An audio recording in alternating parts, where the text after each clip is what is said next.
Hi, everybody. This is Stephanie Mann at the Safe Kids Now show, and welcome. I'm so happy you're joining us today because we have an amazing guest. We have a former police chief. His name is Jim Holler, and he served as the chief of police for 16 years and in the township, Liberty Township Police Department in Pennsylvania. So, Jim is an internationally known speaker and specializes in crimes against children. I'm hoping, and hey, we got a lot of questions about this. And he has training. He provides training, technical assistance to thousands of attorneys, judges, law enforcement officers, and public health professionals. He has been doing this for many years, and Jim Holler became a internet crimes against children investigator. So he's got lots of information for us. So I want to bring on Chief Jim Holler. Hi, Jim. Are you there? I guess, yeah, there. Oh, there you are. I miss Stephanie. Thank you for coming today. I'm so glad you could join us because, you know, so many of us have so many questions about what's happening to children today. And, you know, when I told people that you were coming on, I had several of them say, would you ask him a question? I want to know how he feels about defunding the police. So I want to just start with that. How do you feel about that as a former police chief? That's like the craziest idea ever because of the fact that most police departments can't keep up with the crime rate that they're experiencing, let alone what we're going to talk about today when we start talking about sex crimes with kids. I mean, we're barely scratching the surface, and It's just ironic for me when I think about it. I mean, these same people that are complaining would be the ones that would be complaining if they called 911 and said, hey, you know what, we don't have any police officers to send. It just doesn't make any sense. I mean, you start looking at some of your bigger cities and, you know, the crime rates that they're experiencing right now. I mean, we're so short-staffed as it is. It's just a crazy, crazy idea. Yeah, I can't figure out how they came to any conclusion similar to this. I don't get it. What did they think was going to happen? So exactly. Yeah. So, but how did you make the transition from being a police chief to decide to get involved to help children? What was your motivation there? Well, we were in a smaller department. So in a smaller department, you've got to be an expert in everything. So like all of my officers that worked for me, I mean, you had to know how to do sex crimes. You had to know how to do accident investigations. You had to know everything. And like one of the big turning points for me is, unfortunately, you learn by your mistakes. And I mean, a very specific case of a young lady that disclosed about a sexual abuse. And I didn't do a whole lot. I made the arrest. We went to trial and got a conviction, but I put this girl through pure hell. And so after that, it was like, I need to learn something here. And I took, you know, any and every training I could take to better myself as an investigator and a detective and the chief to make sure all my guys and women knew how to do these investigations. And unfortunately, this is in every community. I mean, it's in every community, no matter how rich, no matter how poor. Sexual abuse is everywhere. So that was my big factors. I need to be prepared. And then now with what I do with the consulting piece is educating law enforcement, child protective services, prosecutors, the mental health providers, the child advocacy centers, that whole multidisciplinary team, and how to do these investigations and how to do them properly. Because, I mean, our goal as a team is that if everybody's doing their job, is that we're providing the opportunity for these kids to become a survivor. And that's what it's all about. Yes, I want to put the bad guy away, but I want to make sure there's services in place for the kids so that they can become that true survivor. Well, I understand you're you are an expert in child sex trafficking. And I understand that that's the fastest growing crime in the United States. I read in the newspaper in Texas, they've already identified 79,000 children that are involved in sex trafficking. What is happening here? And what do we do to stop this? This is madness. Well, when you start thinking about that, so we've got kids that are being sexually assaulted within their own homes. Okay, Right. that's not going to be a part of that number. Okay, Mhm. and I think it's more the awareness piece that we as caregivers and parents need to be aware of how these individuals operate, what they do, how they groom, how they seduce these kids, and How then do they groom them? How do they groom them? oh, I mean, it's that careful process. And so let me back up just a minute and I'll answer your question. Okay. So when you start looking at sexual predators, we've got like two basic categories. We've got what's called the situational molester and then what's called the preferential molester. The situational, a lot of times, is that person that has a desire to have sex. It doesn't necessarily have to be with kids, but it's the whole availability piece. And that's where we see a lot of times it happens within the family itself. Right. So you got a husband that stays home all day, wife's at work.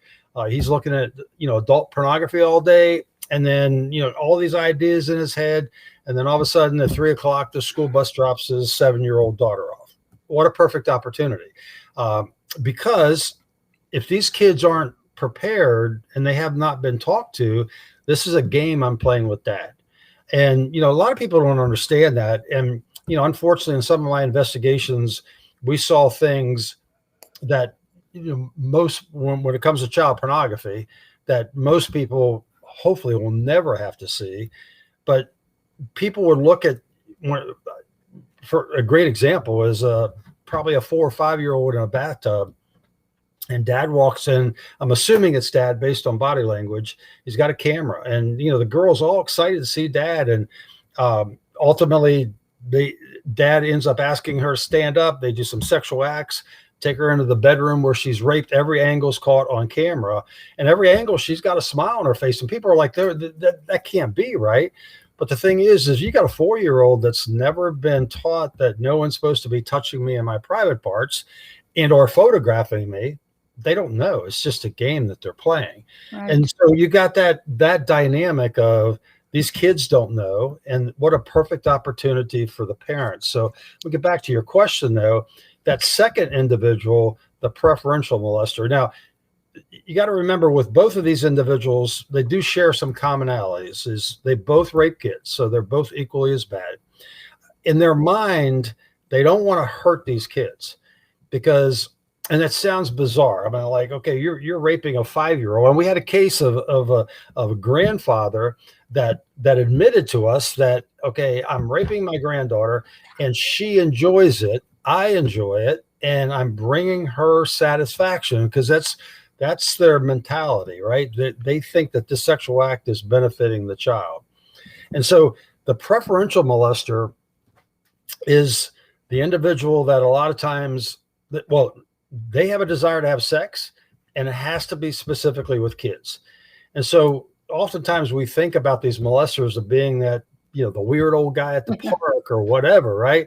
But, Yeah. You start thinking, and especially in my investigations with the religious community, the preachers, the priests, the people of power, the people that people look up to, that they're not on anybody's radar. I mean, yeah, we're going to keep that weird guy at the park on my radar, but I'm not going to keep any loved ones, any family, any preacher, priest, or whoever.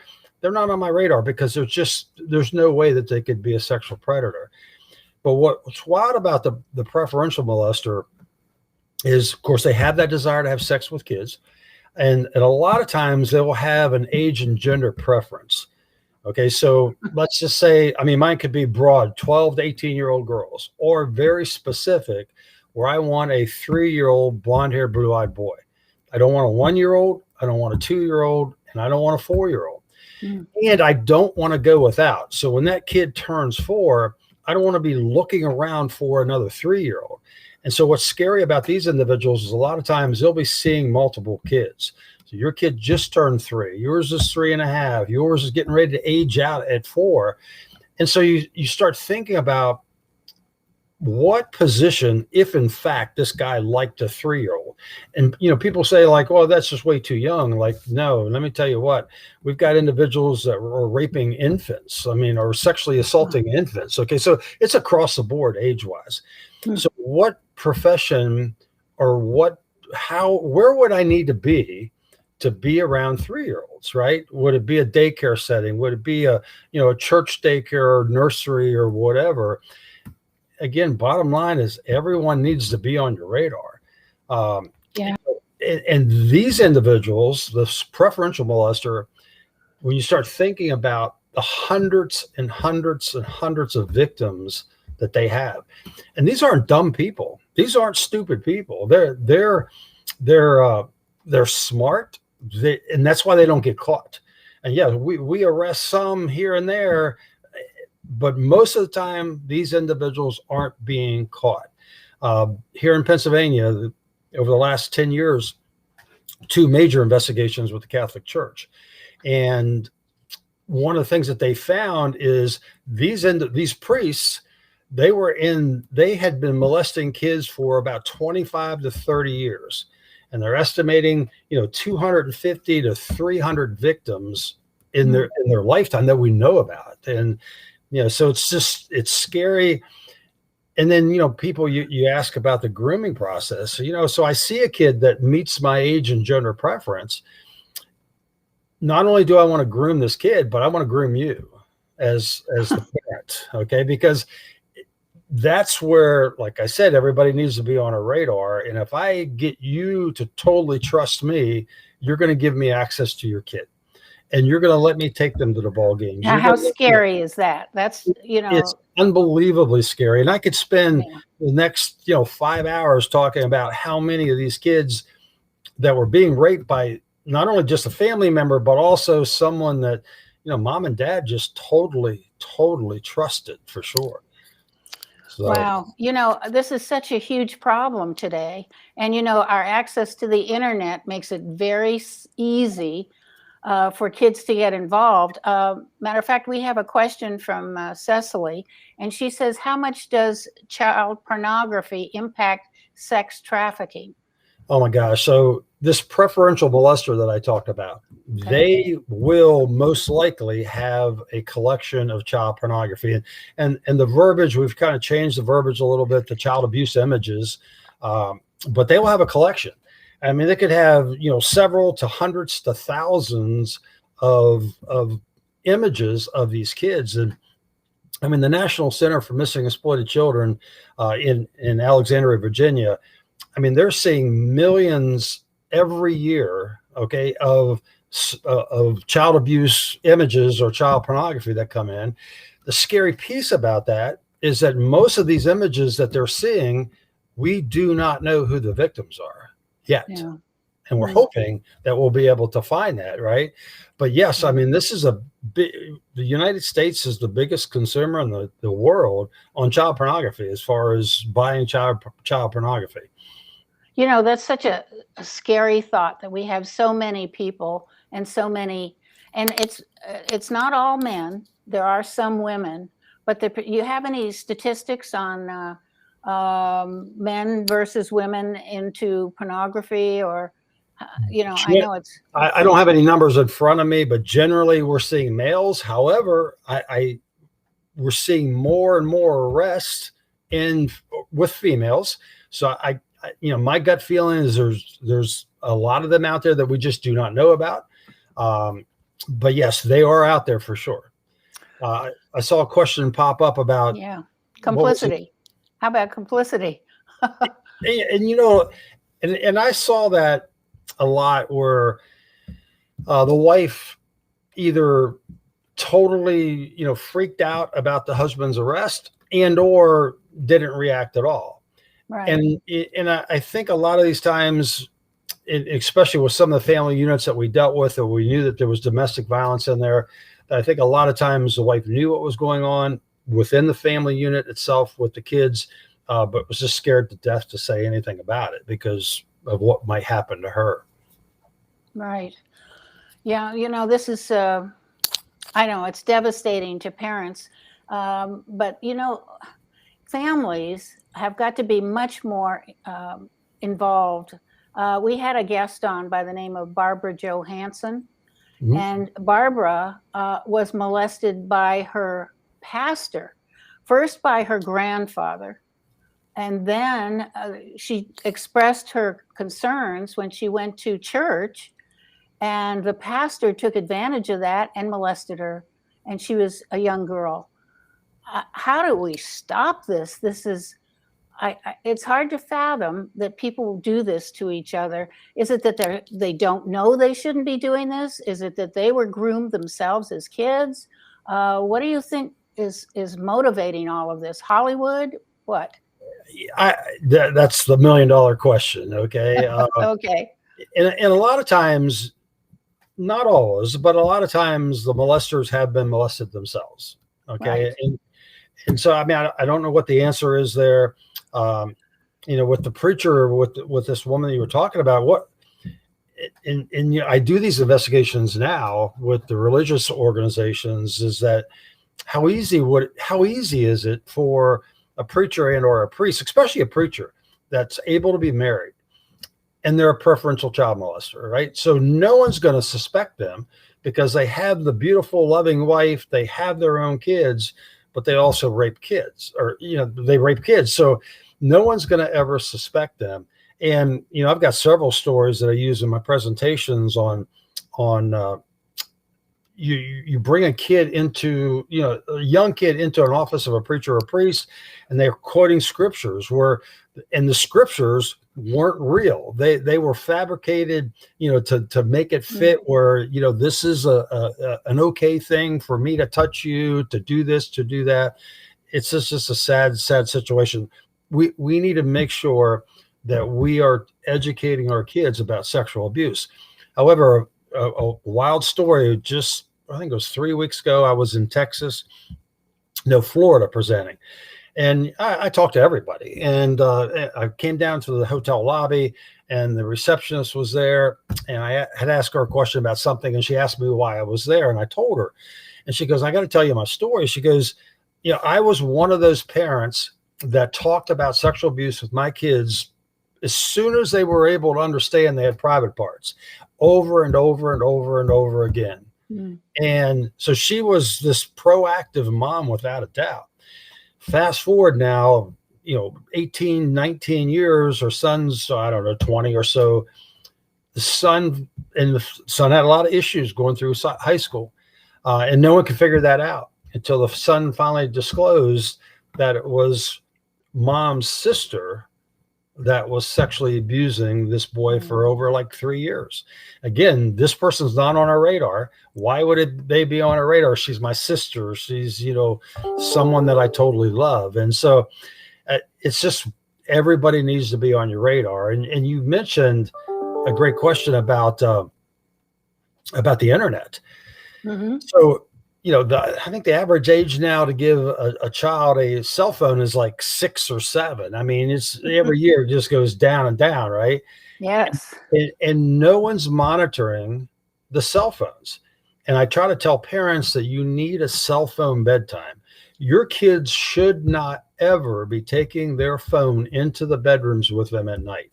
And I'll give you some sad examples. So I was at a conference presenting this program, and a couple of days later, I get this mom calls me up, and she's in a panic because she decided when she got home that her 10-year-old daughter had a cell phone, and she decided that, hey, you know what? We're going to have a cell phone bedtime. You're not going to take the phone into the bedroom with you at all. Of course, a big fight ensues between mom and daughter. Mom wins out on the fight, of course. Kid goes to bed crying. Mom starts looking at the phone. Then she sees numbers that she doesn't recognize. And then while she's got the phone in her hand, a text comes in and says, "Hey, remember, I'm going to call you at 11 o'clock.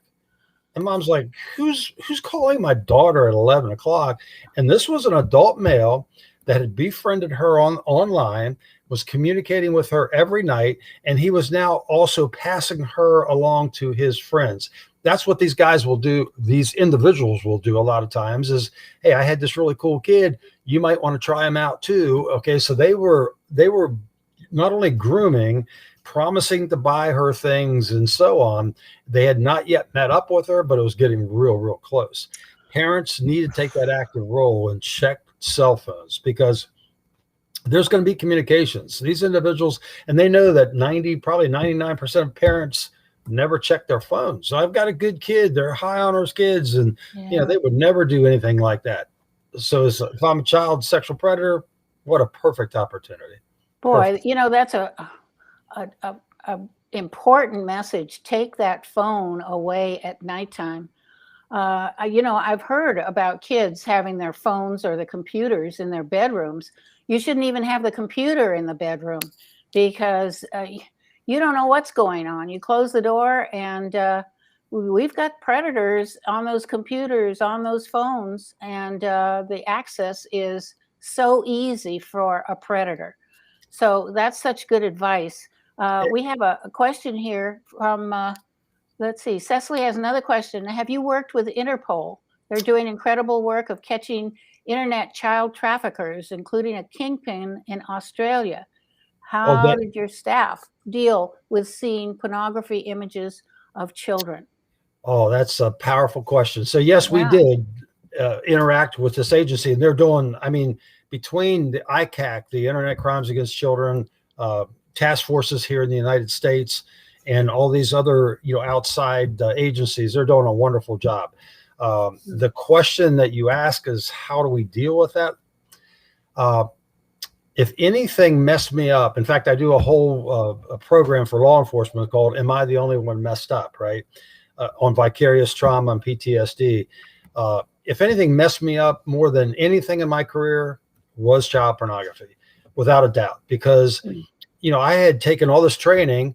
I knew what the definitions were, and my very first child pornography case, I'll never forget.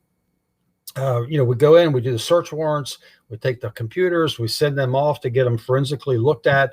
They send me a report, and in the report, it's the suspected child pornography. But I've got to go through and look at every image and every video to see if it meets our state statute. And so in my mind, I'm thinking, okay, it's probably, junior high school age kids. When I put that CD in my computer, it was all infants being raped and brutally raped. So these guys didn't care if they were, hurting or not. Right. And let me tell you what, those images, they're stuck. They're stuck in your head. So anybody listening, and especially if you know law enforcement, and any of these men or women that are handling one of these cases, reach out to them and ask them, are they okay? Because you just never know. Unfortunately, we've got a high suicide rate when it comes to law enforcement officers, and I'm sure this is a big piece of it too. So, well, I've got other questions here for you, Jim. So we're going to take about a 30-second break. Okay. And when we come back, I'm going to talk to you about a question that's here that says, should we cover up cameras on our kids' laptops? Okay. So we'll be back in 30 seconds. All right, very good. Throw and Tuck. It's handmade by myself, and you only can get it here, and it's patent, and it's only here at Rococo Design. It's like a regular pillow, or you can take the blanket out like so, fluff up the pillow, open up your blanket, wrap it around yourself, and then you can lay on your sofa and relax with your pillow, throw and tuck. When you're done with it, just flip it over. When you don't want the blanket anymore, you just fold it over twice. Fold it over twice again. Fold it over. And tuck it in the back. And there you go. You're back to the pillow, throw, and tuck. Rococo Design.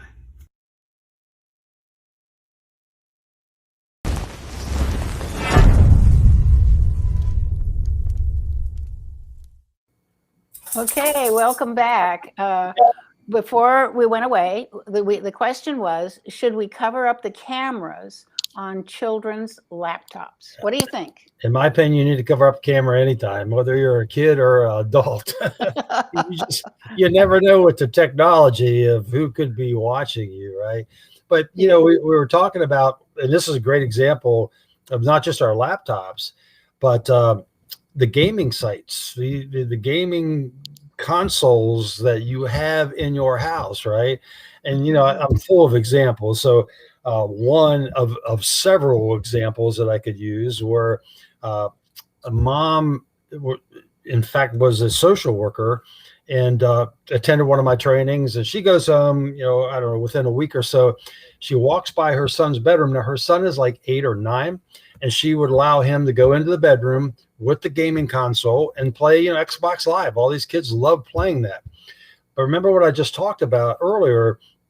If I'm a preferential child molester and I like 8, 9, 10-year-old boys, one of the things that I'm going to use as a grooming tool is these gaming sites, because I know that these kids get on these gaming sites, right? Yeah. So anyways, mom walks down the hallway, the door's shut, and she hears an adult male's voice coming from the bedroom. And she's freaking out, walks in, and there on his console is an adult male who's masturbating and trying to get this boy to do the same thing.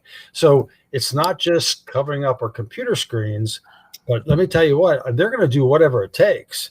And most parents aren't going to be monitoring that. I mean, we used to teach, years ago about put your computer in a common place of your house. So when you walk by, you can look at it. But most kids don't have a computer anymore. They got their cell phone. They've got, their iPads or their gaming sites. So we just have to take it to the next level as far as, how we can monitor what our kids are doing. Yeah, predators are where the children are. So take a look at what your children are looking at, and there's going to be a predator lurking somewhere. So you got to stay on top of it as a parent. That's all there is to it. Here's a question that's a little different. I'm not sure if this will fit, but can we reverse the Plan B pill availability for our teen girls? I'll let you answer that because that's out of my league. Yeah, I don't think so. Not at this point, unless you get involved in a group that is focusing on reversing Plan B. As individuals, and I will say this again because I think it's so important, as individuals, we are basically powerless.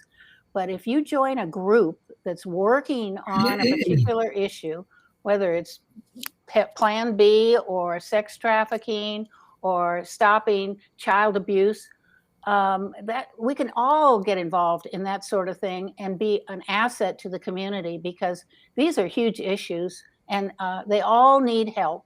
So I really appreciate what you have been doing, Jim, in your work and getting people involved, because that's critical. What else would you like to say about, I know you have a program called Firefly. So yes, that's tell us what that is. Called Firefly Independent Sexual Abuse Investigations. So we do sexual abuse investigations. Usually it's beyond the statute of limitations for large religious organizations. So we read a lot of this with the Catholic Church, the Southern Baptist. I mean, it's in every denomination. A lot of people think it's just a Catholic issue, but it's not. It's in every denomination.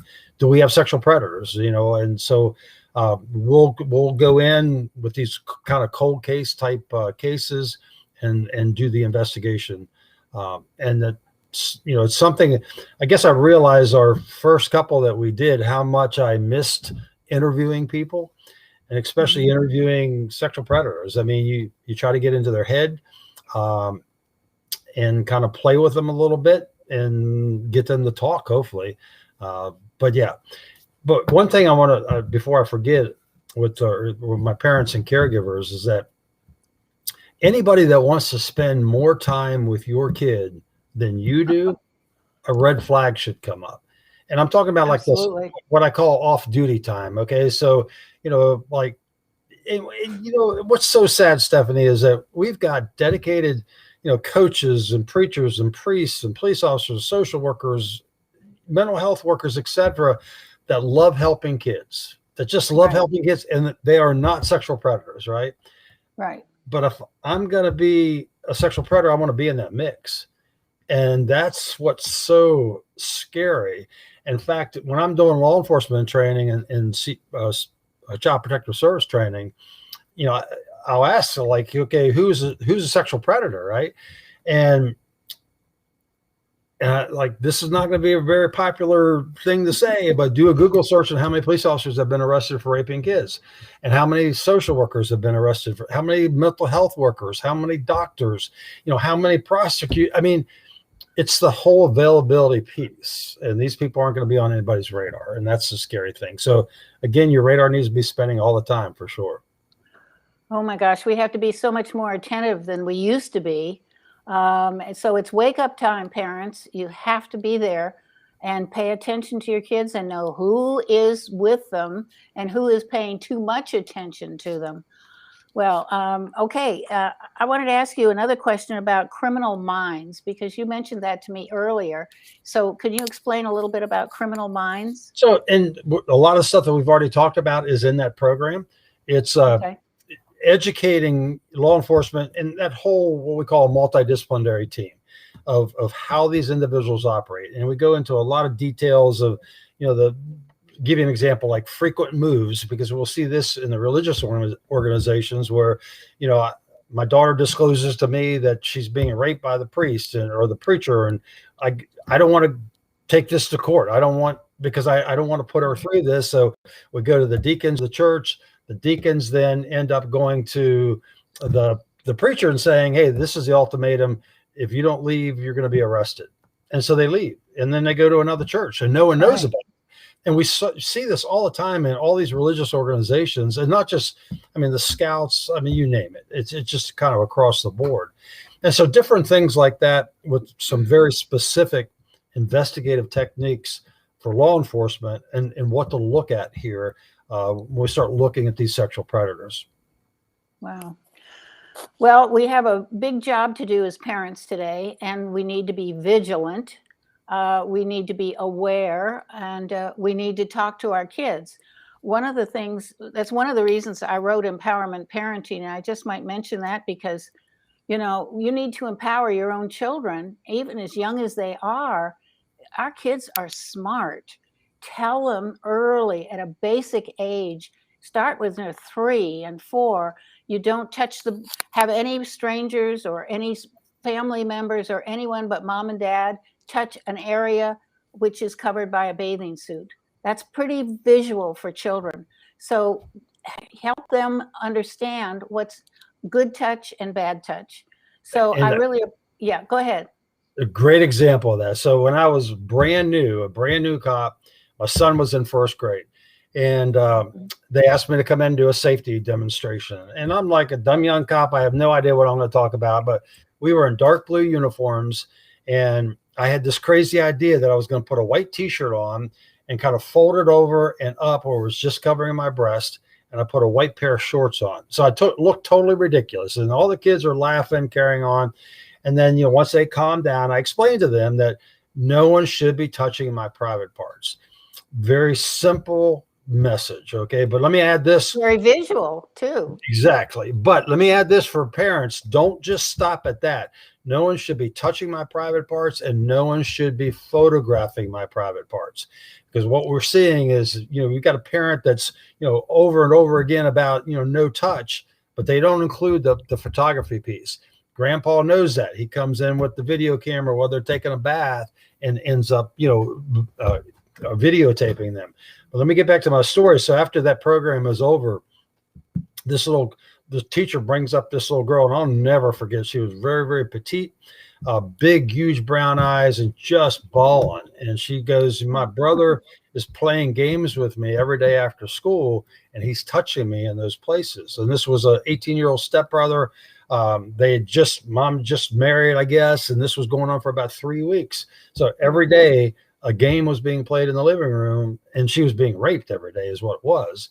And it wasn't until that training. So sometimes it's just as simple as we just need to let these kids know that it's not right, that they need to reach out to someone. But, you know, what's wild is that 90% of or these kids that are being sexually abused are being abused by someone they know, someone we know. And only How about sad is that? 10% are strangers. And we used to teach the, stranger danger programs and so on. And, Yeah. a lot of times that 10%, they could very easily be the ones that end up abducting, raping, and killing these kids. But man, when you start thinking, how do you prepare your kids for someone we know, that 90%, it's wild. It's scary for sure. Oh my goodness. Well, Jim, I want to thank you so much for joining us today. Well, thank you for the opportunity, Stephanie. It's such an important topic, and we need to get this out to a lot more people. So share the video, everyone, because we need to hear what Jim has to say and what a lot of people are trying to tell us about child sexual abuse. And it's such an important topic because any child that is abused, it changes their whole psyche. They won't do well in school as well as they could. There's so much happening within them that can, change the way they are.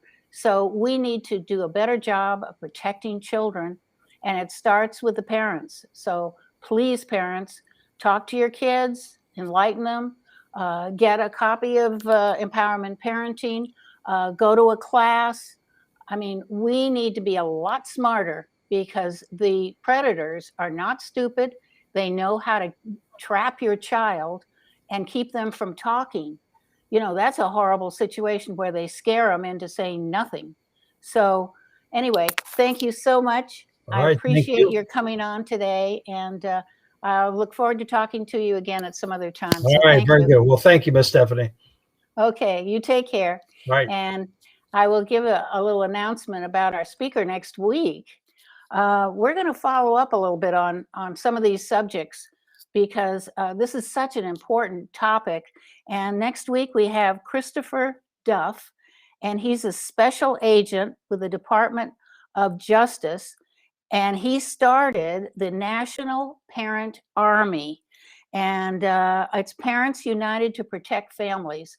So we're working here to get this information out to your friends and relatives and people that you know. So pass on this information, and we will look forward to seeing you next Wednesday, same time, same station. So thank you, and thanks for being with us. And thanks again to Jim Holler. And his connection information is available below, so that you can take it down and contact him if you would like to follow up on some information that you need. So thank you, and we'll see you next week.